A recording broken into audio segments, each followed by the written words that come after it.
이런 상황에서 과연 우리나라가 과연 예전과 같은 그런 수출 지향형, 대외 지향형 그런 성장 전략을 할 수 있을까? 그렇다면 대안은 뭘까? 그 대안이 별로 없다는 거죠. 그래서 그런 것 때문에 굉장히 걱정이다 이런 생각을 합니다. 그래서 오늘은 제가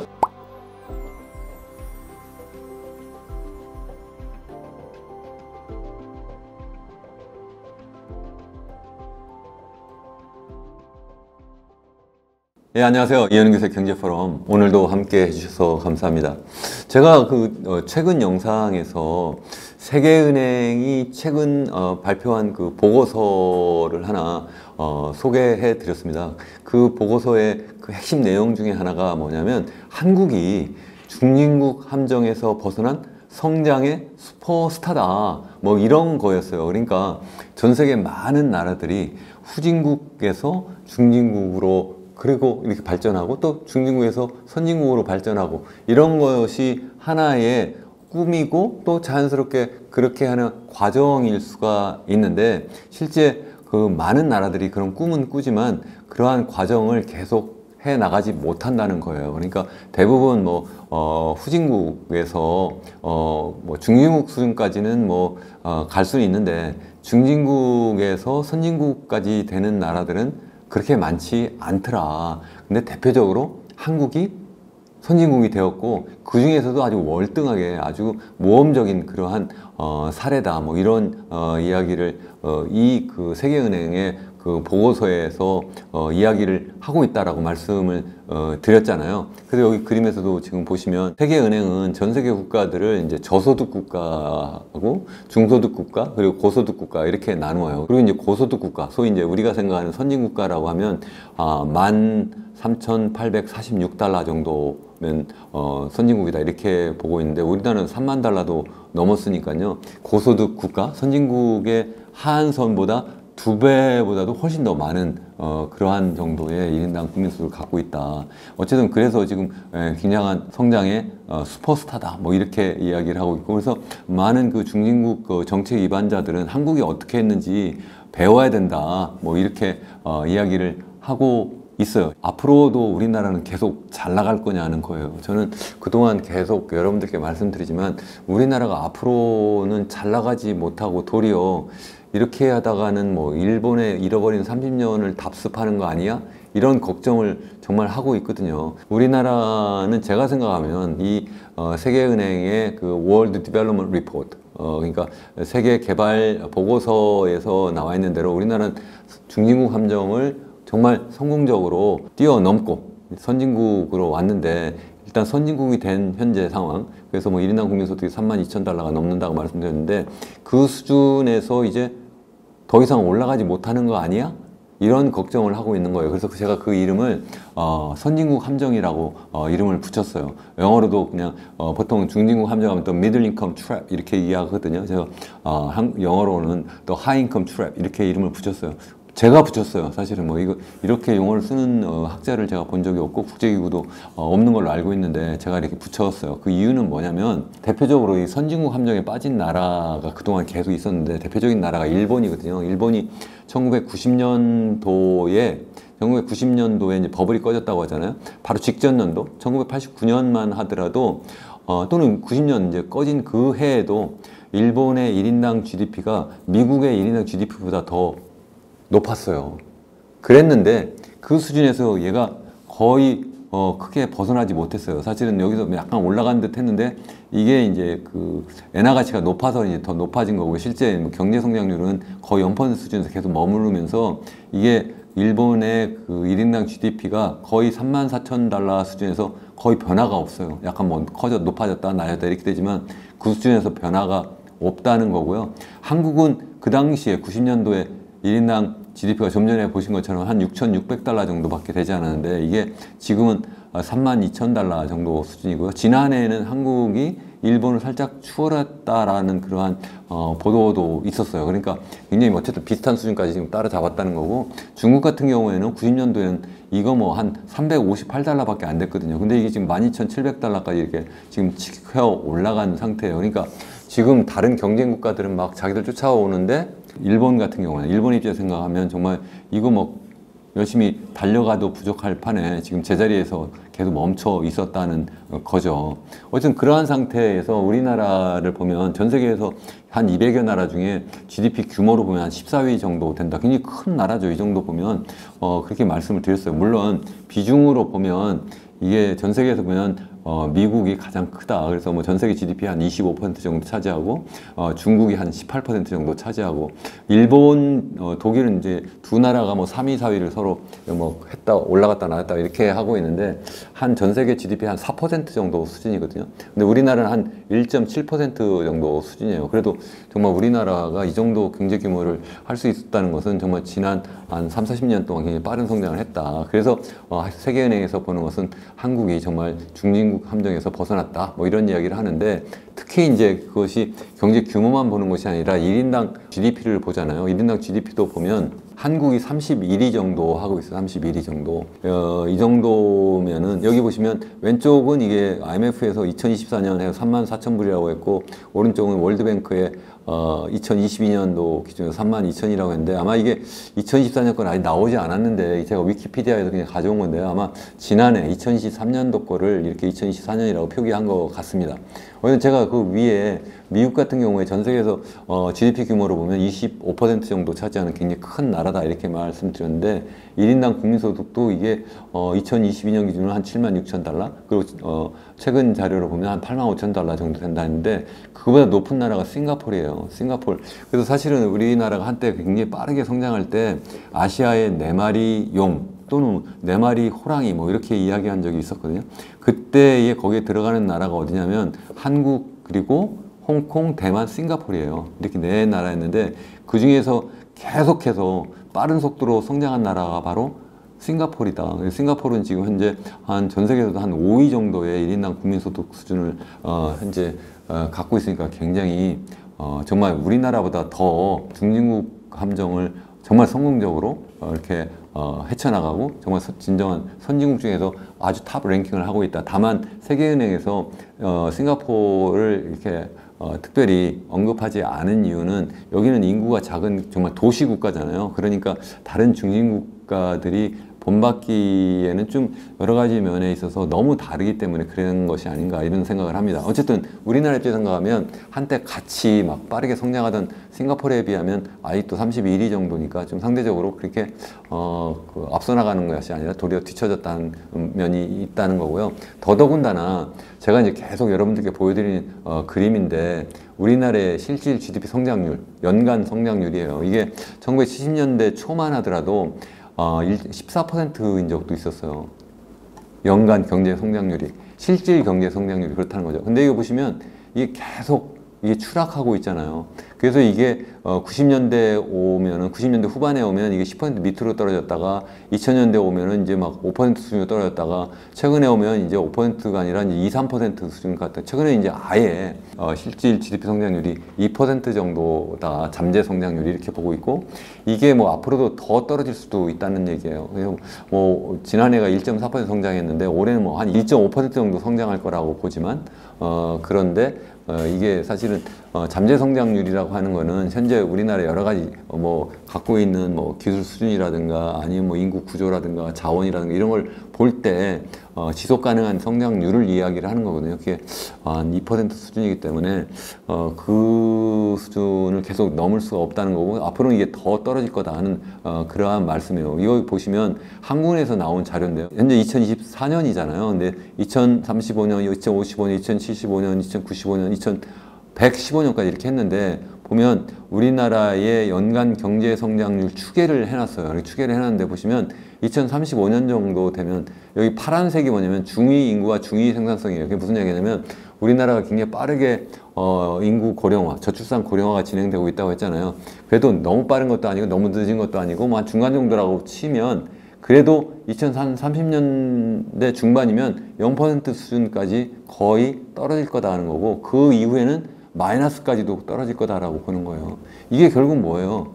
그게 바로 90년대 이후에 일본의 잃어버린 10년, 20년, 30년 상황이거든요. 그게 계속 그렇게 갈 수도 있다는 거예요. 이건 뭐 제 게 아니라 바로 한국은행에서 그렇게 전망을 하고 있다는 거고요. 또 그러면 뭐 그래도 뭐 그럴 수가 있지. 뭐 한국은 선진국이니까 이제 뭐 점점 주저앉는 거 아니야. 이렇게 이야기할 수도 있지만 그게 주저앉는다는 거는 전 세계적으로 볼 때 전 세계는 평균적으로 지금 매년 한 3.1% 성장하니까 우리나라의 상대적인 어떤 경제 규모라든가 상대적인 어떤 그 소득 수준은 계속 떨어진다는 그러한 말씀을 제가 드리고 싶어요. 그리고 또 한 가지는 뭐냐면 사람들이 많이 선진국이 되니까 다 그렇게 된다 이렇게 이야기하지만 다 그렇게 되지 않는다는 거예요. 선진국 중에서 전 세계에서 제일 경제 규모가 큰 나라가 어디라고 했어요? 제가 미국이라고 했잖아요. GDP 규모로도 보면 싱가포르와 비슷한 8만 달러 정도 수준이라고 말씀드렸잖아요. 이 나라는 보면요, 여기 보시면 이게 연간 경제 성장률 추이예요. 추이를 보시면 이게 뭐 경기가 뭐 좋았다 나빴다 해서 이렇게 뭐 등락은 있지만 평균적으로 보면 이게 70년대 중반 이후에 2.5% 정도 성장을 계속 해왔어요. 우리나라는 계속 이게 미끄럼 탔는데 계속 2.5% 정도 성장했다. 그러니까 미국 같은 경우에는 선진국임에도 불구하고 그것도 전 세계에서 가장 경제 규모가 큰 거함에도 불구하고 2.5% 정도의 경제 성장을 계속 유지하는데 우리나라는 이제 2%까지 떨어졌고 앞으로 1%로 떨어질 거고 앞으로 0%로 떨어질 거고 앞으로 한국은행 측에는 마이너스까지도 갈 수 있다. 그러니까 위험하다. 이런 그러한 시도를 계속 보내고 있는 거예요. 그러니까 지금 우리나라가 이게 이거 선진국 함정에 빠진 거 아니야? 이렇게 저는 이제 걱정을 하는 거예요. 그 대표적인 나라가 어디라고 했어요? 제가 일본이라고 말씀드렸잖아요. 일본뿐만 아니라 제가 그림은 보여드리지 않지만 또 한 나라가 또 어디냐면 바로 그 유럽이에요. 유럽. 그 EU 국가들. 이런 EU 국가들도 사실은 일본처럼 그냥 어느 날 갑자기 그냥 거품이 빠진 건 아니지만 계속해서 경제 성장률이 지금 추락하고 있거든요. 그래서 지금 거의 0%대 그렇게 떨어져 있어요. 미국은 2.5% 성장하는데 유럽은 지금 0% 성장하니까 앞으로 격차가 점점 더 커질 수밖에 없는 거죠. 그런 상황이 현재 진행되고 있다. 다시 말씀드리면 한국은 지금 GDP 순위를 보면 2020년만 해도 12위였어요. 12위. 그때 2022년에 13위였다가 14위로 밀렸고 앞으로 이게 15, 16위 계속 밀려나갈 수밖에 없을 거라는 거고 또 일본과 같은 수준의 1인당 GDP가 이제는 거의 뭐 지난해가 이제 처음이다 마지막이고 이제 앞으로 도리어 이제 거꾸로 가는 거 아니야? 일본이 최근에 다시 또 부상한다고 이렇게 이야기 하잖아요. 그래서 다시 또 이게 뒤집히는 거 아니야? 이렇게 걱정을 할 수도 있다는 거고 그래서 앞으로 이게 계속 미끄럼을 타고 있는 경제 성장률이 지속되고 2030년대 중반에 0% 성장률이 되면 많은 사람들이 이야기하는 것처럼 피크 코리아 우리나라가 이미 피크를 지난 것이 아니냐 이제 하락하는 일만 남은 것이 아니냐 상대적으로 그러한 말씀이고 그게 바로 제가 말씀드린 선진국 함정이라는 그러한 말씀이고 그게 바로 일본의 잃어버린 10년, 20년, 30년을 가는 그러한 길이다라는 그러한 말씀입니다. 다시 말씀드리면 우리가 중진국 함정은 정말 성공적으로 우리가 벗어났지만 지금 그 일본이라든가 아니면 유럽에 있는 그런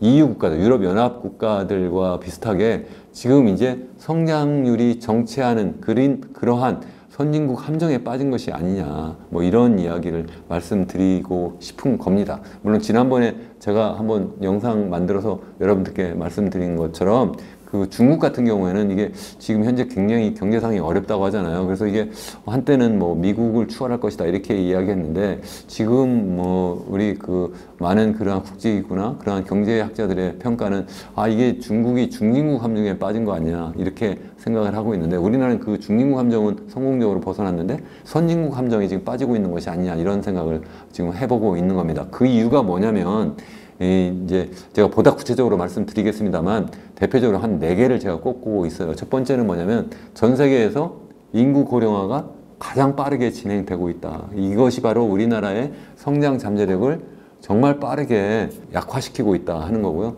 두 번째는 전 세계에서 가장 빠르게 가계부채가 늘고 있고 그 규모도 가장 높은 수준까지 이미 와 있어요. 그러니까 이게 1990년도에 일본의 그 버블이 꺼질 때보다 더 위험한 상황까지 왔고요. 2008년도에 미국의 서프라임 모기지 사태가 날 때보다도 더 위험한 상태가 이미 와버렸어요. 그걸 지나버렸어요. 그걸 억지로 지금 그 거품을 억지로 지금 꺼트리지 않으려고 계속 폭탄 돌리고 현재 하고 있는 상태인데 그러니까 굉장히 위험하다. 그리고 세 번째는 이제는 전 세계가 더 이상 산업사회가 아니라 디지털 사회로 전환하고 있다 이런 이야기를 많이 하잖아요. 전환하고 있는데 우리나라의 그 교육 제도는 아직 산업사회에 적합한 그러한 정도의 수준에서 벗어나지 못하고 있다. 저는 계속 그렇게 생각을 하고 있어요. 제가 평생 대학에서 그 아이들, 학생들을 가르치고 연구해 온 사람의 입장에서 생각하면 정말 그런 생각을 정말 그동안 계속 해왔고 지금 앞으로 그래도 더 걱정이라고 저는 생각을 하는데 그것도 굉장히 중요한 앞으로 우리나라가 진짜 미국 정도의 그런 선진국으로 갈 수 없는 중요한 이유 중에 하나다 이런 거고요. 마지막으로는 우리나라가 전 세계에서 가장 빠르게 성장할 수 있는 이유가 바로 대외지향적 그러한 경제성장 전략을 우리가 추구했거든요. 그러니까 우리나라 수출을 적극적으로 해서 그래서 외화와 기술을 들여오고 또 그래서 더 생산을 많이 하고 또 수출해서 또 외화를 더 많이 벌어들이고 또 그래서 기술과 그리고 자본 들여오고 또 원자재 들여와 또 확대재 생산하고 이런 방식이었는데 그것이 한때는 그게 잘 먹혔어요. 전 세계가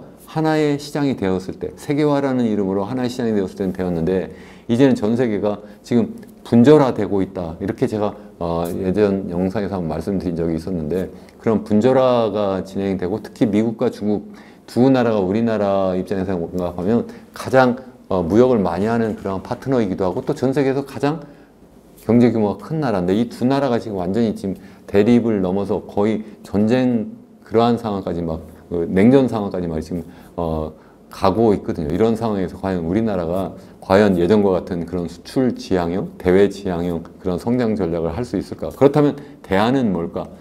구체적으로 한 말씀을 드려보려고 합니다. 우선 한번 우리나라의 그러한 세부적인 내용을 보기 전에 일반적인 경제학 교과서에 나온 얘기를 하나 말씀드리려고 해요. 그게 뭐냐면 한 나라의 GDP가 뭐냐는 거예요. 한 나라의 GDP라고 하는 거는 그 나라가 특정한 기간, 보통 1년 동안 생산해낸 최종 생산물의 시장 가치의 총합계 이렇게 이야기를 해요. 그럼 뭘로 생산하죠?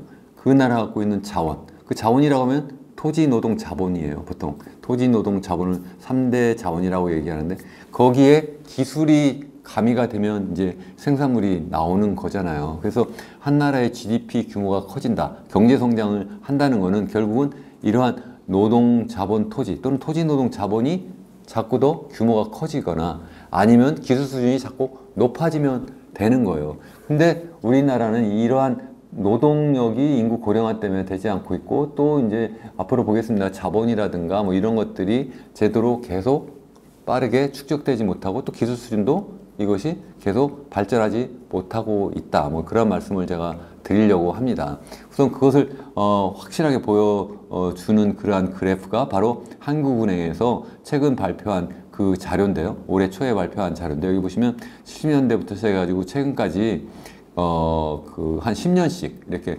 잘라서 그 연간 경제 성장률을 이렇게 보면 그 뭐 70년대, 80년대는 뭐 거의 9% 수준, 8.7%, 9.5% 이렇게 했는데 그 속을 나눠서 보면 아까 그 생산함수 보여드렸잖아요. 거기 보면 토지, 노동, 자본 그리고 기술이라고 말씀드렸잖아요. 그래서 걔들이 얼마나 증가하느냐 또 얼마나 기술이 높아지느냐에 따라서 경제 성장률을 결정하게 되는데 거기에서 이제 토지는 국토 면적이니까 이거는 뭐 증가하지 않으니까 그냥 그건 제로라고 보고 그리고 노동 투입량은 얼마나 늘어나느냐 그게 바로 파란색으로 표시된 거고요.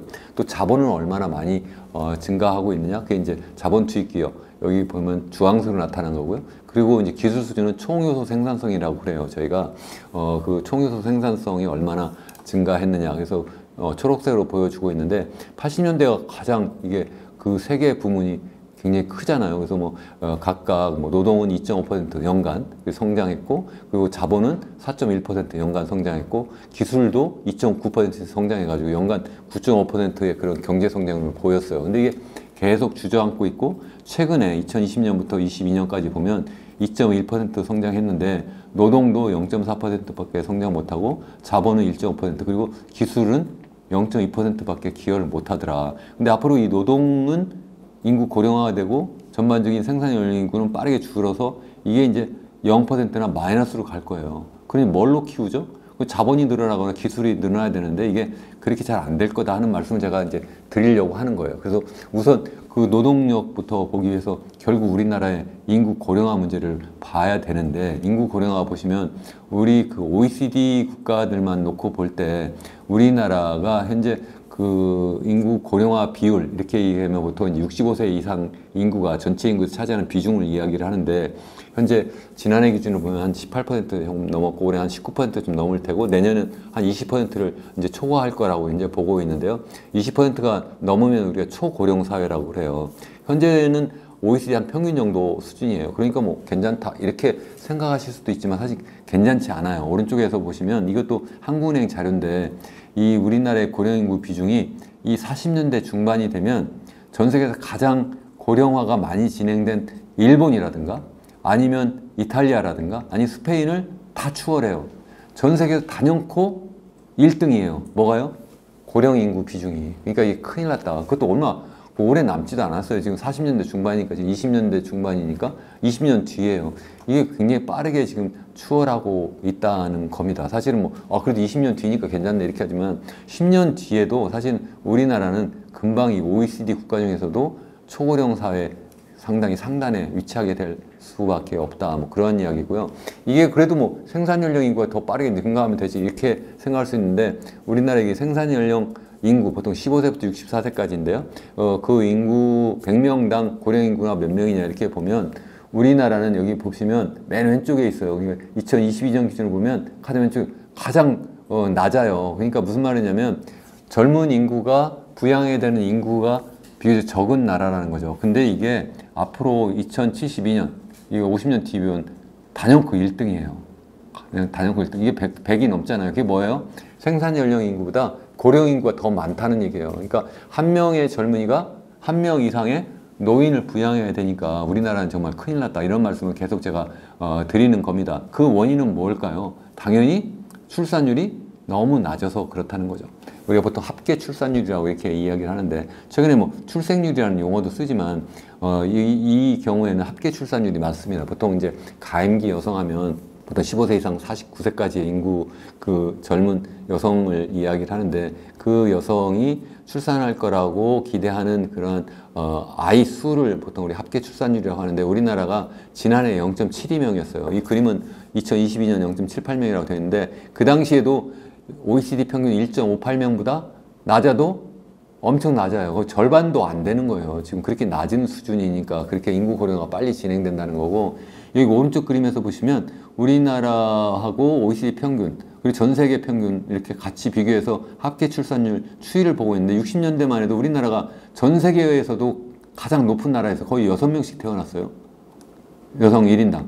근데 이게 지금 0.72명까지 떨어졌고 올해는 0.7명을 지키기가 좀 어렵지 않을까 지금 그렇게 현재 보고 있습니다. 그러니까 전 세계도 낮아도 이렇게 낮은 나라가 없다는 거죠. 실제 이제 우리나라만 놓고 이제 그 출산율 추이를 이렇게 노란색으로 보여주고 있고 출생아 수는 이렇게 녹색 그 막대로 이렇게 보여주고 있는 그래프를 여러분들 보시고 있는데 이 그림 보시면 이게 출산율도 그렇고 출생아 수도 계속 줄어들고 있잖아요. 한때는 이 70년대는 100만 명씩 태어나고 합계 출산율도 4.5명 정도 됐는데 이게 이제 최근에는 이제 23만 명밖에 태어나지 않았고 0.72명밖에 되지 않았다. 이게 몇 년이 됐어요. 사실은 이게 한 50년 만에 이렇게 줄어들었다는 거. 50년 만에 지금 매년 태어나는 아이 수가 이게 4분의 1로 줄어들어 본 거예요. 4분의 1도 안 되는 숫자네요. 이렇게 많이 줄어들었는데 여기 보시면 이게 빨리 줄어드는 기간이 있어요. 여기 보시면 70년대, 80년대 중반. 이때가 바로 산하 제한. 우리 그 한 명 낳아 잘 키우자 뭐 이런 거 있었잖아요. 그러한 정책을 너무 오랫동안 쓰면서 지금 문제가 됐고 또 이 2000년대 초반, 2000년부터 한 2005년 때 이때 또 굉장히 빠르게 감소했고요. 2017년부터 또 굉장히 빠르게 최근 감소했어요. 이때가 다 언제냐면 집값이 또 빠르게 상승할 때예요. 집값이 빠르게 상승할 때 항상 또 출산율이 굉장히 낮아진다. 이런 말씀 제가 계속 드렸는데요. 이게 소위 상관계수가 0.8이 넘어요. 굉장히 밀접한 관계가 있거든요. 그래서 제가 계속 집값이 계속 이렇게 올라가면 안 됩니다. 안 됩니다. 이런 말씀 계속 드리는 중요한 이유 중에 하나가 출산율을 떨어뜨리고 그래서 우리나라의 경제 성장률을 계속 잠식할 수밖에 없고 우리나라의 미래가 정말 어둡다. 이런 말씀 계속 드리는 중요한 이유 중에 하나입니다. 어쨌든 이러한 출산율이 낮기 때문에 우리나라 총 인구는 이미 줄어들고 있어요. 여기 보시면 2021년을 기점으로 해서 줄어들고 있어요. 그래서 여기 보시면 인구 성장률이 이제 마이너스로 지금 진입하고 있잖아요. 그래서 지금 매년 현재는 한 12만 명씩 줄고 있어요. 그러니까 매달 10,000명씩 감소하는 거예요. 근데 이게 계속 그 정도 수준이 아니라 오른쪽 그림에서 보시는 것처럼 인구 성장률이 마이너스 그 크기가 계속 절대 값으로 보면 좀 더 커지잖아요. 그래서 이게 더 빠른 속도로 인구가 감소할 거다. 뭐 전체 인구 감소하는 건 뭐 좋은 거 아니냐 이렇게 생각하시는 분도 계세요.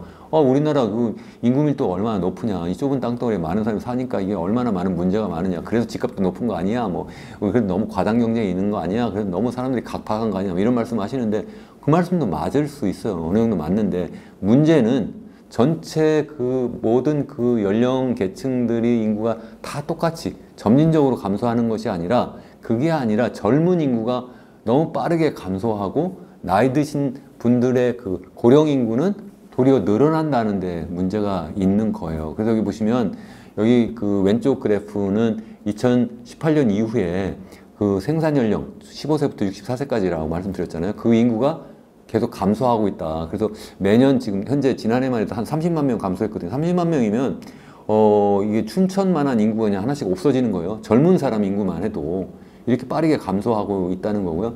이 전체 인구 중에 차지하는 그 생산 연령 인구 비중도 2016년 이후에 부터 시작해서 계속 빠르게 감소하고 있다. 그래서 이게 정말 걱정이다. 우리나라의 경제 성장이 빠르게 진행된 중요한 이유가 일단 젊은 인구가 굉장히 빠르게 증가했어요.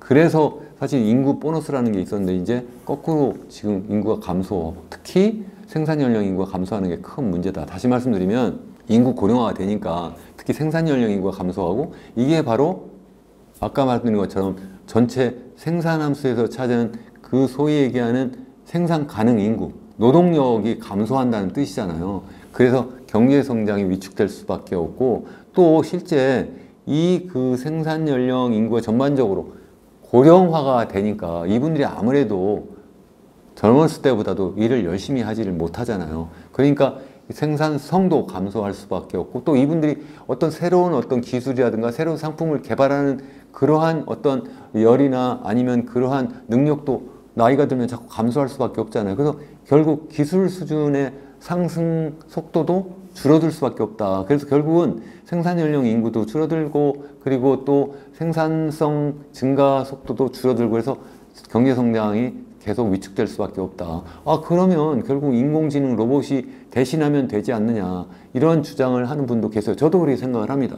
그래서 실제 그렇게 많이 지금 바뀌고 있어요. 전 세계에서 소위 로봇, 산업용 로봇이 노동자 1인당 산업용 로봇이 제일 많은 나라가 대한민국이에요. 그 다음 많은 나라가 이제 싱가포르 정도인데, 그래서 상당히 많이 대체하고 있는데, 그것 때문에 사실은 또 실업률이 높아지는 것도 지금 일시적으로 지금 나타나고 있는데, 아무튼 그렇지만 이게 계속 그렇게 갈 수가 없다는 거예요. 왜냐하면 이 로봇이라고 하는 거는 결국 생산만 하지 소비는 못 하잖아요. 그렇지만 소비를 해야지만 물건을 팔 수 있는 거잖아요. 자꾸 생산만 하고 팔려나가지 않으면 그러면 어떻게 되겠어요. 그게 되지 않으니까 결국은 로봇이 생산만 하고 먹지도 않고 입지도 않고 쓰지도 않고 여행도 안 다니고 뭐 이렇게 하게 되면 소비수가 위축돼서 경제성장이 위축될 수밖에 없다. 뭐 그거 아니라면 그럼 노인 인구가 늘어나면 노인들도 경제 활동을 더 많이 참여하게 하고, 또 여성들도 더 많이 참여하고, 또 외국인 노동자도 많이 더 유치하고 이러면 되지 않느냐, 이런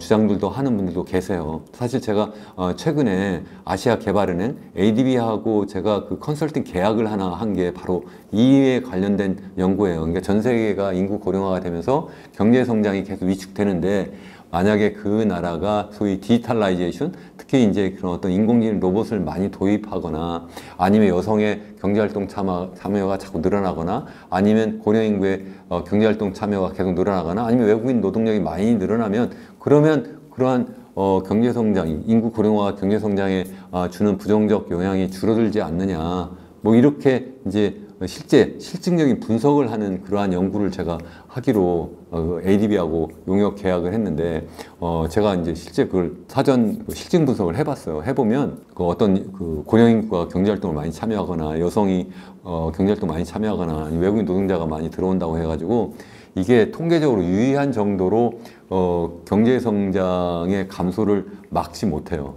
그냥 소위 디지털라이제이션, 그 소위 얘기하는 인공지능 로봇이라든가 아니면 전반적인 어떤 디지털화 되는 것은 굉장히 도움이 되긴 되는데 그것도 좀 전에 말씀드린 것처럼 이게 만약에 소비까지 들여다보면 그것도 꼭 그렇지도 않을 거라고 생각하는데 상대적으로 그나마 인공지능 로봇은 어느 정도 역할을 할 거라고 보지만 전반적으로 보면 그래도 인구 고령화가 경제 성장에는 부정적인 영향을 미칠 수밖에 없을 거다 이렇게 보고 있고 그래서 인구 보너스가 이제는 인구 오너스 그렇게 될 수밖에 없다는 거예요. 그 두 번째로 자 그러면 이제 그 한국이 선진국 함정에 빠진 이제 두 번째 이유는 뭐냐?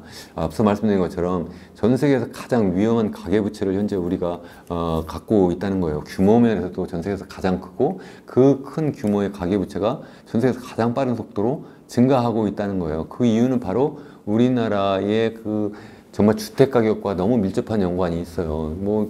최근 2017년 이후에 우리나라의 주택 가격이 무려 서울 강남 기준으로 보면 한 3배 정도 이렇게 올랐다. 여러분들도 다 그렇게 인정을 하실 텐데 그렇게 오르면서 이게 소위 그 PIR, 그러니까 소득 대비 주택 가격이 한 25배 정도까지 올랐어요. 그 당시만 해도 이게 한 10 정도 됐는데 한 25배 정도 오르면 이게 평균적인 그 선진국, 예를 들어서 뉴욕이라든가 런던 비싸다고 하는데 거기도 한 10에서 한 15 정도 사이거든요. PIR이. 근데 우리나라는 이게 25까지 막 올라와 버린 거예요. 그러니까 주택 가격이 막 올랐는데 그게 오르니까 사람들이 너도 나도 돈 빌려서 집을 또 막 사게 된 거예요. 그러니까 소득 수입이 막 늘어나거나 아니면 인구가 정말 젊은 인구가 막 늘어나고 그래서 주택 가격이 올라간 것이 아니라 전반적인 그 인구 고령화라든가 아니면 경제 성장률 측면에서 보면 주택 가격이 더 이상 올라갈 수가 없는데 정부의 여러 가지 정책이라든가 아니면 또 코로나 이후에 유동성이 막 풀리면서 사람들이 막 돈을 빌려가지고 그거 가지고 집을 사는 방식, 미래의 소득을 막 끌어다가 억지로 집을 사는 방식으로 해서 주택가격을 띄웠고 그러면서 가계부채가 엄청나게 많이 늘어난 거예요. 그것이 이제 큰 문제다 하는 말씀을 드리는 겁니다. 그래서 여기 보시는 것처럼 이게 IMF 국제통화기금 자료예요. 여기 보시면 우리나라가 이 노란색으로 표시되어 있는데 가계부채가 이게 얼마나 빠르게 증가했나 보세요. 그 옆에 있는 미국도 있고 일본도 있는데요. 여기 보시면 우리나라의 가계부채는 22년 기준으로 이게 GDP 대비 105% 정도 수준이라고 지금 되어 있는데 최근에 한국에서 발표한 자료로 보면 GDP 추계 방법을 바꿨더니 한 100% 수준에서 약간 못 미치다 이렇게 하는데 제가 볼 때 100% 수준을 넘는다고 생각을 해요. 더군다나 거기에 전세 보증금까지 포함하면 한 150%다 이렇게 이미 말씀을 드렸는데 미국 같은 경우에 보시면 이게 2007년도에 서브프라임 모기 사태가 나기 직전 그 당시에 가계부채 비율이 GDP 대비 99%였어요. 그러다 폭 터졌거든요. 일본이 90년도에 또 이 버블이 꺼졌다고 했는데 그 당시에 가계부채가 68%였어요. 폭 꺼져가지고 가계부채가 감소하죠. 미국도 감소하죠. 우리나라는 계속 올라가고 있어요. 이거 어디까지 올라갈까요? 또 중국이 여기 있잖아요. 중국이 또 굉장히 빠르게 가계부채가 막 증가했어요. 그래도 현재 2022년 기준 한 60% 남짓밖에 되지 않아요. 그래도 이게 위험하다. 그래서 예전에 한번 제가 소개도 시켜드렸습니다만 시카고 대학 경제학과의 아미르 수피 교수가 최근 발표한 그 보고서에서 나와 있는 내용인데 여기 보시면 중국하고 한국이 2005년 이후에 전 세계에서 가장 빠르게 GDP 대비 가계부채 비율이 증가하더라. 이렇게 증가하면서 이게 보니까 이게 위험하네. 이거 잘못하면 터지겠네. 이렇게 경고를 하고 있는 거예요. 그렇게 좀 전에 만든 거죠. 한국은 사실은 중국보다 훨씬 더 위험하다. 왜 그래요? 여기 보시면 중국은 그래봤자 60% 남짓인데 우리나라는 100%가 넘는 거고 거기에 앞서 말씀드린 것처럼 전세 보증금까지 포함하면 150%가 넘는다. 이거는 한국경제연구원에서 지난해 발표한 그 자료에 나와 있는 그래프예요. 이렇게 굉장히 위험하다. 사실 전세 보증금도 굉장히 위험하잖아요. 지난해 깡통 전세라든가 아니면 역전세 그것 때문에 얼마나 많은 사람들이 피해를 입었어요. 그러니까 더 위험할 수도 있거든요. 그런 부채까지 우리 포함하면 굉장히 위험한 상태라는 거예요. 그래서 한국은행에서도 계속 이야기를 하잖아요. 가계부채 비율이 너무 높다. GDP 대비 80% 넘어가면 이건 정말 경제 발목을 잡는다. 그러니까 가계부채 특별 관리해야 된다. 실제 이건 한국은행뿐만 아니라 우리 경제학계의 그 많은 보고서가 이미 나왔어요. 그래서 부채가 증가할 때 이것이 과연 경제 성장에 어떤 영향을 미치냐, 아니면 소위 어떤 부의 분배, 양극화에 어떤 영향을 미치냐 이런 연구가 많이 있는데 특히 가계부채 비율이 높아지면 이것이 굉장히 그 경제 성장에 부정적인 영향을 미친다. 이러한 연구가 그동안 많이 나와 있어요. 더군다나 이게 너무 높아지면 폭 꺼진다 이런 것을 계속 실증적으로 연구한 그런 보고서들이 계속 많이 나와 있어요. 그러니까 제가 계속 위험하다 위험하다 이렇게 말씀을 드리는 거고, 또 그것이 터지지 않더라도 이게 왜 경제 성장에 부정적 영향을 미치겠어요? 당연히 이거 가계부채가 있으니까 그걸 원리금을 갚아 나가야 되잖아요. 그러니까 가계 입장에서 생각하면 벌어들인 소득 대비 이런 원리금 상환 비율이 높으니까 굉장히 문제다 하는 문제고, 또 한 가지는 뭐냐면 이렇게 계속 집값이 높아지면서 산업 구조가 왜곡된 것도 굉장히 문제예요. 이게 뭐냐면 우리나라의 그 GDP를 수요 측면에서 보면 소비 수요, 투자 수요, 정부 지출 수요, 순수출 수요가 있어요. 이 수요가 있는데 순수출은 뭐 수출 빼기 수입이니까 거의 0% 근처인데요. 그래서 그건 빼고 정부 지출 수요가 23년도에 한 그 19%고요. 투자 수요가 한 32%, 그리고 소비 수요가 49%, 소비 수요 그래서 한 GDP 대비 절반이다 이렇게 보통 사람들이 많이 이야기하잖아요. 그게 바로 이 의미인데, 투자가 32% 정도면 이게 선진국 중에서 많이 하는 편이에요. 근데 그 속을 들여다보면 세 가지로 나눠볼 수 있어요. 하나는 건설 투자, 두 번째 설비 투자, 세 번째가 지식 재산 생산물 투자예요. 지식 재산 생산물 투자가 바로 뭐냐면 새로운 기술을 만들어낸 투자, 그게 바로 뭐냐면 R&D 투자예요. 쉽게 이야기하면. 그래서 이 설비 투자는 말 그대로 그냥 새로운 설비를 들여오기 위해서 지출하는 그러한 비용을 설비 투자라고 하는데, 이 두 가지는 당연히 기업들이 미래의 먹거리를 만들기 위해서 하는 투자예요. 설비 투자는 자본을 확충하는 투자고, 지식재산 생산물 투자는 바로 생산성을 높이는 그러한 투자거든요. 그래서 이런 투자가 많이 돼야 되는데, 이 건설 투자, 공교롭게도 이 건설 투자가 이 그냥 투자에 들어가 있어요. 총 투자에.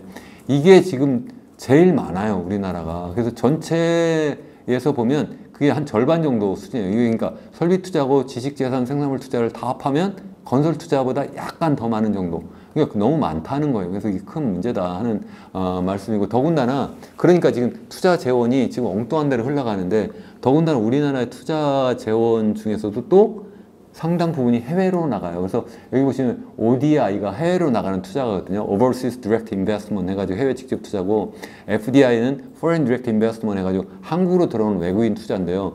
23년도 보시면 나가는 투자가 682억 달러, 들어오는 투자가 283억 달러잖아요. 그러니까 거의 한 2.5배 정도로 우리가 외국에 투자하는 게 많아요. 그러니까 돈이 다 해외로 나가 투자하니까 결국 국내에 투자가 제대로 안 되니까 국내에서 미래의 먹거리를 만드는 그러한 설비 투자라든가 아니면 기술 투자가 되지 않고, 또 그러니까 고용도 제대로 살지 못한다는 그러한 말씀이에요.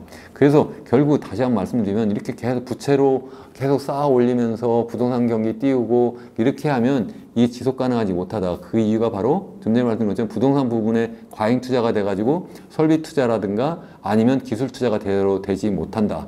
두 번째는 계속 가계부채가 증가하니까 결국 사람들이 결국은 원리금을 상환하는 부담 때문에 제대로 소비 활동을 못하는 그러한 대차대조표 불황을 겪을 수밖에 없다. 그래서 요즘에 계속 이야기하잖아요. 경기가 왜 이렇게 불황이지? 전반적인 정부 발표 경제 성장률은 2.5%라고 하고 이러는데 왜 사람들이 소비가 살지 않느냐? 이게 금리가 그냥 높아서가 아니라 너무나 돈을 많이 빌려 있는 거예요. 사람들이, 누가 가게가. 그래서 소비가 살지 못한다. 더군다나 이런 그냥 가계부채가 증가해가지고 사람들이 소비를 제대로 못하는 정도가 아니라 외부에서 어떤 충격이 있어요. 갑자기 미국에서 엄청난 그런 경기 충격이 있거나 아니면은 갑자기 중동에서 전쟁이 크게 벌어지거나 이러한 어떤 외부 충격이 있게 되면 그것이 우리나라처럼 굉장히 그 전형적인 소규모 개방 경제 입장에서 생각하면 그 충격을 온전히 다 받게 되거든요. 그러면 금융 시스템의 어떤 전반적인 위기로 이렇게 확산될 수가 있다. 왜?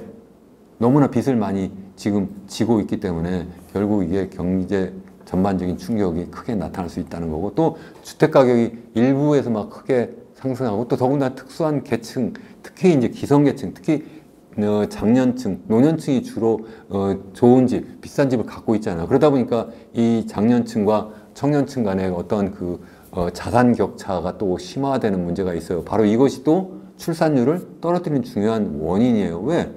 일자리가 대부분 다 서울 수도권에 있는데 젊은 사람들이 서울 수도권에서 결국 일하기 위해서는 집이 필요한데 집이 없어요. 그러니까 결국은 변들이 나가게 되고 또 아니면 빚을 내가 또 집을 사야 되고 이런 상황에서 어떻게 결혼하고 아이를 낳겠어요. 이게 제대로 되지 않는 것이 큰 문제다. 이제 세 번째 요인이죠. 그러니까 우리나라가 지금 너무 그 암기 위주의 그런 교육을 계속하고 있는 거 아니냐는 거죠.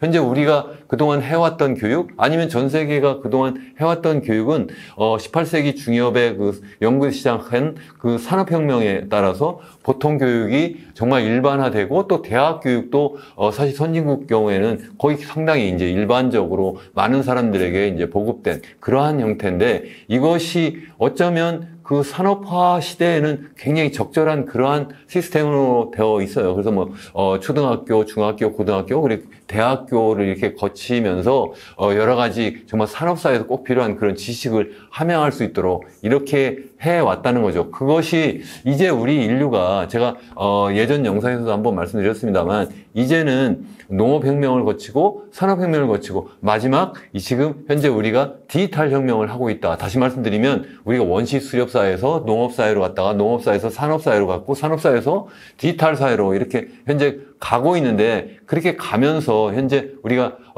디지털 혁명을 하고 있다는 거죠. 그래서 그 사회는 뭐가 특징이냐, 이미 말씀드린 것처럼 그걸 크게 두 가지로 나눠볼 수 있다 말씀드렸어요. 보통 일반적으로 사람들이 얘기하는 3차 산업혁명이, 제가 생각할 때는 1차 디지털 혁명이고, 일반적으로 사람들이 얘기하는 4차 산업혁명이 2차 디지털 혁명이다. 그래서 1차 디지털 혁명은 바로 뭐냐면 컴퓨터를 우리가 만들어내고 또 인터넷을 만들어내고, 그래서 우리가 인간이 이제는 직접 하던 그러한 어떤 계산을 기계가 하게 되고, 또 그래서 계산한 그런 많은 정보들을 인터넷이라고 하는 그것을 이용해서 전 세계 인류가 서로 이제 정보를 교환하는 그러한 혁명이 일어났다. 그것이 산업 기계 혁명이 아니라 사실은 디지털 서비스 혁명이다, 이런 말씀 드렸고, 2차 디지털 혁명이라고 하면 요즘 많이 지금 사람들이 각광하고 있는 소위 얘기하는 디지털 서비스 떠오르면 생각나는 것이 첫 번째, 스마트폰. 이 스마트폰이 이제는 슈퍼컴퓨터가 되었고, 그것이 손안에 쥐는 슈퍼컴퓨터고, 이것이 좀 전에 말씀드린 인터넷과 연결돼서 전 세계 모든 인류가 정말 초고속으로 정보를 교환하는 그러한 시대가 되었고, 그것도 부족해서 이제는 인공지능 로봇이 이제 등장하고, 챗GPT부터 시작해서 사실 오래되지도 않았잖아요. 2, 3년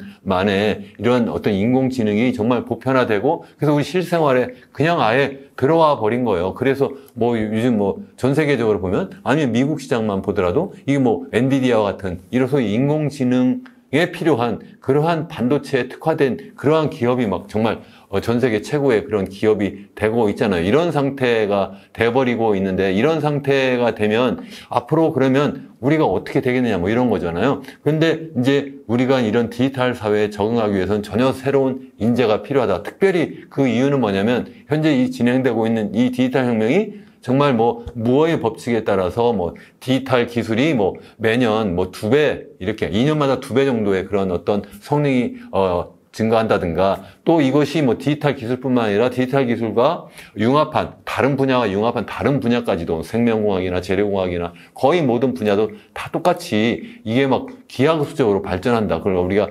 커스와일의 뭐 수학 가속의 법칙이다, 뭐 이렇게 얘기를 하는데요. 근데 우리나라가 정작 우리가 그동안 산업화에서는 굉장히 빠르게 정말 선진국을 따라잡았는데, 이게 이제 디지털 사회로 넘어가고 있는데 우리 교육이 정말 그렇게 하고 있느냐는 거예요. 우리가 현재 하고 있는 교육 많이 우리가 자비판 많이 하잖아요. 첫 번째, 암기 위주의 교육을 하고 있고, 두 번째, 너무 학벌 위한 그러한 경쟁을 하고 있고, 또 그것을 주도하는 그러한 교육부가 중앙 집권적인 그러한 교육 시스템을 하고 있는 것이 아니냐는 거예요. 그렇기 때문에 우리나라의 대학들이, 우리나라에서는 뭐 최고의 대학이라고 얘기하는 서울대학교도 전 세계적으로 보면 등수가 뭐 여기 뭐 한 가지 예를 들었습니다만 여러 평가 기관이 있는데, THE라고 하는 그러한 영국에서 나오는 그러한 세계 대학 순위를 보면 서울대가 한 62위, 뭐 연세대학도 뭐 76위, 이 정도밖에 되지 않는 거예요. 그런데 뭐 중국의 뭐 칭화대나 뭐 베이징대나 아니면 뭐 NUS, 그 싱가포르 대학, 이런 대학들은 다 그래도 10위권에는 다 들어가 있거든요. 근데 우리나라는 그렇지 못하다 하는 말씀 드렸고, 그리고 이제 네 번째로 이제 우리가 생각해 볼 수 있는 것이 바로, 이제는 우리나라가 정말 수출 주도형 그런 어떤 경제 성장을 했는데, 이제 전 세계가 더 이상 세계화가 아니라 분절화가 되니까, 특히 이제 최근에 미국과 중국 간의 이러한 냉전 상황이 막 이렇게 전개되면서 이제 우리나라가 더 이상 이게 계속 수출 주도형 그러한 성장을 할 수 없다는 거죠. 그래서 이와 관련된 말씀도 제가 그동안 계속 드려왔는데, 최근에 그런 어떤 더 이카노미스트, 세계적인 그 경제 주간지에서 나온 표지 기사인데, 이제는 새로운 경제 질서가 현재 형성되고 있다. 그것이 이제는 하나의 시장이 아니라 정말 분절화된 그러한 시장이 되는 것이 이제 새로운 질서다. 뭐 이런 이야기고, 또 그것을 정말 주도하는 그러한 두 나라가 전 세계에서 가장 경제 규모가 크고 가장 강력한 그런 군사력을 갖고 있는 바로 미국과 중국이다. 미국과 중국이 이제는 패권 경쟁을 본격적으로 하니까 이게 큰일이다. 특히 우리나라 같은 경우에는 정말 무역을 하고 먹고 사는데, 특히 이 두 나라가 우리나라의 입장에서 보면 뭐 군사나 아니면 외교적인 아니면 정치적인 측면뿐만 아니라 경제적으로도 가장 밀접한 나라잖아요. 이 두 나라가 바로 우리나라의 최대 무역 상대국이기 때문에 이 두 나라 간에 이렇게 서로 대립하고, 또 전 세계가 이렇게 막 분절화될 때 과연 우리나라가 어떻게 예전에 그런 어떤 수출 주도형 성장을 할 수 있겠냐는 거예요. 그래서 실제 여기 보시면 지표상으로도 보면 전 세계 GDP에서 수출이 차지하는 비중이 2008년 이후에 이게 정체되거나 약간 좀 하향하는 그러한 측면이 있고요. 또 전 세계적인 어떤 자본의 흐름도 보면 여기 보시면 2008년 이후에 이게 뭐 직접 투자라든가, 여기 디렉트라고 써 있는 것이 이제 직접 투자를 얘기하는 거고요. 포트폴리오 하면 우리가 보통 주식이나 채권 투자하는 이런 간접 투자인데, 이 두 가지가 다 지금 크게 감소하고 있어요. GDP 대비로 볼 때. 이게 한때는 GDP 대비, 전 세계 GDP 대비 10%까지 올라갔는데,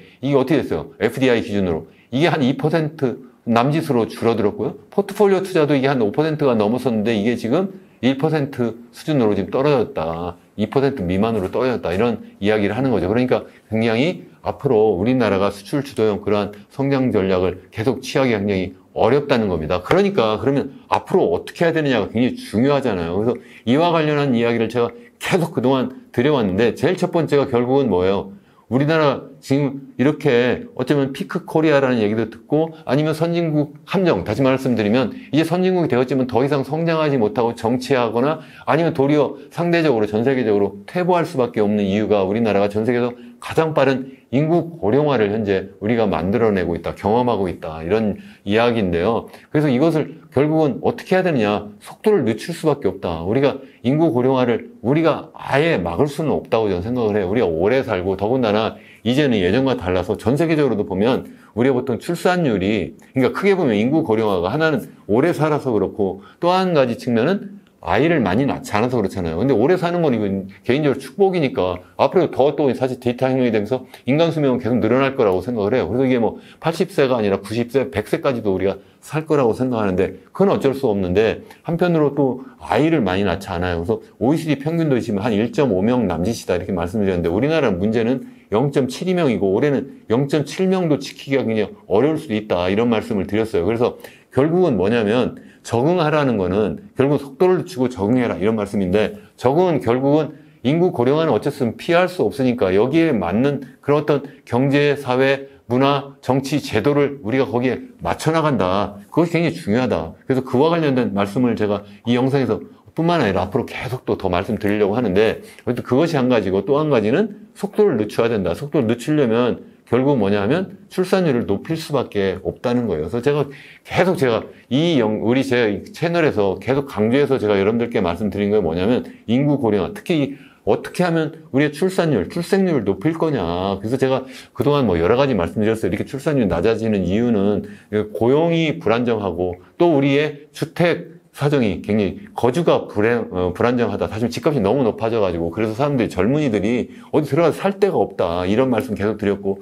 세 번째는 너무 지나친 경쟁. 좀 전에 말씀드렸잖아요. 우리가 너무 그냥 암기 위주의 그런 과잉 그런 어떤 교육 경쟁, 특히 거기에 사교육까지 끼워가지고 이렇게 하면서 사람들이, 아이고 뭐 아이를 낳으면 내가 이걸 어떻게 다시 또 우리 아이에게 다시 이거 반복해서 시킬 거냐, 이에 대한 절망을 다 하거든요. 특히 교육비만 하더라도 이거 보면 우리가 보통 대학까지 졸업시키려면 교육을 시키려면 보통 한 명당 한 3억 정도 이렇게 든다고 하는데, 젊은 부부가 집을 사기 위해서도 우리가 보통 우리 PIR이라고 해가지고 평균적인 가계 수입 대비, 가계 소득 대비 평균적인 주택 가격이 서울 기준으로 우리나라 한 25배 정도 된다고 그래요. 그러니까 25년 정도 그냥 먹지도 않고 입지도 않고 쓰지도 않아야 되는데, 거기에서 또 교육비까지 다시 또 한 명당 뭐 3억씩 든다고 그러면 이게 가능하겠냐는 거예요. 불가능하다. 그래서 이 고리를 끊어줘야 된다고 제가 계속 말씀드리잖아요. 그래서 주택가격이 안정화되지 않으면 절대 안 됩니다. 이런 말씀을 계속 드렸고, 두 번째는 이런 교육 시스템, 앞에서도 제가 말씀드린 것처럼 정말 어쩌면 무의미한 그런 교육이에요. 사교육해가지고 하는 게 뭐예요? 결국 재수한다는 게 뭡니까? 재수한다는 게 어떻게 재수해서 대학을 더 좋은데 가죠? 이거는 선진국 중에 제가 아는 바로는 없어요. 이런 나라가. 이건 결국 뭐예요? 결국 암기해서 그래서 그냥 달달달 외워가지고 그래가지고 대학을 갈 수 있도록 하는 거잖아요. 거기에 우리 가뜩이나 젊은 인구가 부족한데 거기서 1년을 낭비하는 거예요. 재수하면서. 그것도 정말 쓸데없는 그러한 교육을 하면서 거기서 무슨 창의적인 그런 교육을 해요? 아니잖아요. 그래서 그런 문제, 이게 다 종합적으로 되어 있는데, 어쨌든 그런 문제, 또 그리고 일과 가정의 어떤 양립 문제를 또 해결해야 된다. 이렇게 네 가지 말씀을 드렸는데, 그 구체적인 얘기는 제가 예전 영상에서 말씀드렸고, 또 앞으로 또 계속 말씀을 드릴 거예요. 그래서 어쨌든 이것이 너무 중요하다 하는 말씀을 제가 드리고, 두 번째는 이 가계부채 문제인데요. 제가 계속 말씀드리잖아요.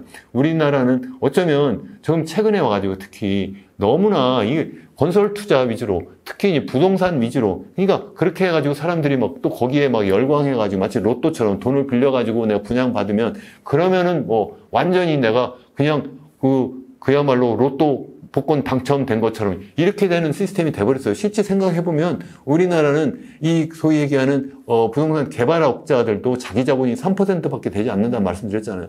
그런 정말 자기 자본 3%밖에 되지 않는 그러한 상황으로 공급을 해요. 주택을, 아파트 공급을 하고, 그러면 사람들은 또 다시 또 거기에 또 분양에 참가를 해요. 그래가지고 또 거기 당첨되는 것이 뭐 수백 대 일, 수천 대 일, 요새 뭐 수만 대, 수십만 대 일까지 막 이렇게 간다고 하는데, 그것도 당첨되면 또 그 로또 당첨되는 것처럼 또 이렇게 되는 거예요. 이렇게 해서 공급도 로또 복권처럼 이 도박이잖아요. 결국은. 그리고 또 수요도 결국은 이런 식으로 도박하는 것처럼 이렇게 해가지고 결국은 그것도 자기 돈이 아니라 돈을 빌려서 하잖아요. 그래서 가계부채가 우리나라 너무 많다. GDP 대비 100%가 넘는다. 뭐 이런 말씀도 계속 드려왔는데, 이렇게 해가지고 계속 건설 위주의 그러한 빚으로 쌓아 올린 집을 만들어 버리면 그러면 경제 성장이 계속 되겠느냐? 그렇지 못하다. 이렇게 되면 결국 미래 먹거리도 못 만들 뿐만 아니라 이렇게 되면 사람들이 결국은 빚을 많이 계속 지게 되면서 빚을 결국 갚아야 되잖아요. 원리금 갚느라고 결국은 자기가 벌어든 소득에서 상당 부분이 결국 빚 갚는 데 나가고, 그렇게 되면서 어떻게 돼요? 내가 소비를 못하고, 그러니까 결국은 경제 성장이 또 제대로 될 수가 없다는 거예요. 다시 말씀드리면 GDP에서 소비가 한 50% 차지하는데 이게 제대로 소비가 안 되니까 자영업자부터 시작해가지고 뭐 제대로 물건이 안 팔려나가니까 경제 성장이 또 안 된다는 이런 문제, 또 외부에서 어떤 충격이 있으면 또 다시 크게 또 출렁거릴 수밖에 없다. 이런 등등 문제가 있어서 이 문제를 해결하지 않으면 안 된다. 그리고 세 번째는 계속해서 말씀드리지만 이 암기 위주의 산업사회 교육을 정말 이제는 깨 부숴야 된다. 그동안 뭐 교육개혁이라고 해서 계속 해왔습니다만, 제가 평생 교육기관에 있었습니다만, 제가 생각할 때는 뭐 미국에 있는 미국에 제가 뭐 전 세계 여러 나라에 살아왔다고도 말씀드렸어요. 뭐 미국이나 캐나다나 일본이나 뭐 아니면 뭐 싱가포르나 이런 나라에서 계속 살아봤는데, 일본을 제외하고 제가 생각할 때 제가 살아본 그런 뭐 미국, 호주, 캐나다, 싱가포르까지 이런 나라의 어떤 대학 시스템하고 비교하면 우리나라는 너무나 정말 이게 정말 우리가 뭐 하는 거지? 정말 아이들 뽑을 때부터 시작해서 너무 암기 위주로 서열 위주로 그냥 줄 세워가지고 뽑아가지고 그다음에 4년 동안 가르치는 것도 너무나 이게 정말 우리 정말 디지털 사회 적절한 거기에 필요한 그런 인재를 우리가 키우지 못하는 게 아닌가, 이런 반성을 계속 해왔는데, 그래서 이 교육 개혁을 정말 해야 된다. 사실 교육 개혁이 아니라 제가 계속 말씀드렸지만 교육 혁명을 해야 된다는 거예요. 완전 시스템을 바꿔야 된다 하는 말씀을 제가 계속 드렸어요. 그래서 이와 관련된 말씀 예전 영상을 한번 찾아보시면 좋겠고, 아니면 제가 앞으로 더 이에 대한 말씀을 또 추가적인 영상을 만들어서 계속 말씀을 드리려고 합니다. 그리고 마지막으로 결국 무역 분절화가 현재 진행되고 있고, 또 미중 간의 이런 냉전 상황인데 과연 어떻게 될 거냐요. 우리가 그동안 만들어낸 그런 어떤 글로벌 공급망 또는 우리가 글로벌 가치 사슬이 다 이게 분절화되고 끊어지게 되면서 우리가 어떻게 될 거냐. 그동안 특히 이제 중국으로 우리가 이제 많이 이제 원자재를 갖다가 보내가지고 거기서 이제 여러 가지 조립 생산해가지고 또 뭐 미국이나 아니면 다른 선진 시장으로 수출하고 이런 시스템을 갖춰왔는데, 이게 이제는 더 이상 유효하지 않을 거라는 거예요. 그래서 이제 어떻게 할 거냐. 결국은 우리가 새로운 기술을 우리가 주도적으로 만들어내야 되고, 또 우리가 새로운 상품을 계속 만들어내야 되고, 또 우리가 새로운 시장을 계속 개척해 나갈 수밖에 없다. 일부에서는 이제는 내수 위주로 가야 된다 이렇게 이야기를 하시는 분도 계신데, 제가 계속 거듭해서 말씀드리지만 내수 위주로 어떻게 그게 가능하죠? 우리나라는 좁은 땅덩어리에 5천만 넘는 그런 인구가 모여 살고 있는데, 우리가 어떻게 자체적으로 원자재가 있어요. 어떻게 우리가 만들어서 우리끼리 전부 생산하고 분배하고 소비해서 살 수가 있어요. 그게 불가능하다는 거예요. 외국에서 원자재 수입하고 우리가 또 생산해가지고 해외 수출하고, 그래서 다시 또 달러를 벌어들이고 이렇게 해서 계속 확대 재생산을 할 수밖에 없거든요. 그렇게 하기 위해서는 정말 우리만의 독창적인 기술, 우리만의 독창적인 상품, 우리만의 어떤 새로운 시장을 계속 개척해 나가지 않으면 안 된다는 말씀입니다. 그런데 그렇게 하기 위해서는 이미 말씀드린 것처럼 계속 뭐예요? 부동산에 몰빵하는 그런 투자가 아니라, 건설 투자가 아니라 미래 먹거리를 위한 설비 투자, 그리고 R&D 투자, 그걸 갖다가 우리가 뭐 재산 생산물 투자라고 이제 우리 한국에서 용어는 그렇게 공식 용어를 쓰고 있는데, 어쨌든 R&D 투자를 많이 해가지고 할 수밖에 없고, 또 한 가지는 뭐예요? 결국 교육혁명이 이루어져가지고 정말 창의적 인재가 미국에서 보면 다 뭐예요? 디지털 사회를 정말 주도하고 있는 그러한 테크 기업들이 다 미국에서 나온 이유가 뭐예요? 거기에서 그러한 인재들을 키워내고, 또 거기에 또 전 세계 최고의 인재들이 막 모이고 있잖아요. 그러한 어떤 환경, 교육 환경과 그런 어떤 비즈니스 환경을 우리가 만들어내야 된다 하는 말씀을 제가 드립니다. 그렇게 하지 않으면 정말 우리가 정말 선진국 함정에 정말 빠질 수밖에 없는 거고, 그래서 잃어버린 30년, 일본에 잃어버린 30년을 가기도 하고, 아니면 유럽에 그러한 대부분의 그러한 고령화된 국가의 그런 길을 답습할 수밖에 없다. 그렇다면 어떻게 해야 되느냐? 우리는 계속 미국이나 아니면 싱가포르처럼 선진국이 되어도 계속 성장할 수 있는 그런 시스템을 잘 만들어야 된다. 물론 제가 미국이 100% 우리가 따라가는 모험적인 국가라는 의미는 아닙니다. 적어도 경제 성장 면에서는 그렇다 하는 말씀을 제가 차지해 드립니다. 여러분 끝까지 시청해 주셔서 정말 감사하고요. 기왕이면 여러분 도움이 되셨거나 또 아니면 동의하시면 좋아요 그리고 구독도 눌러주시면 더더욱 감사하겠습니다. 감사합니다.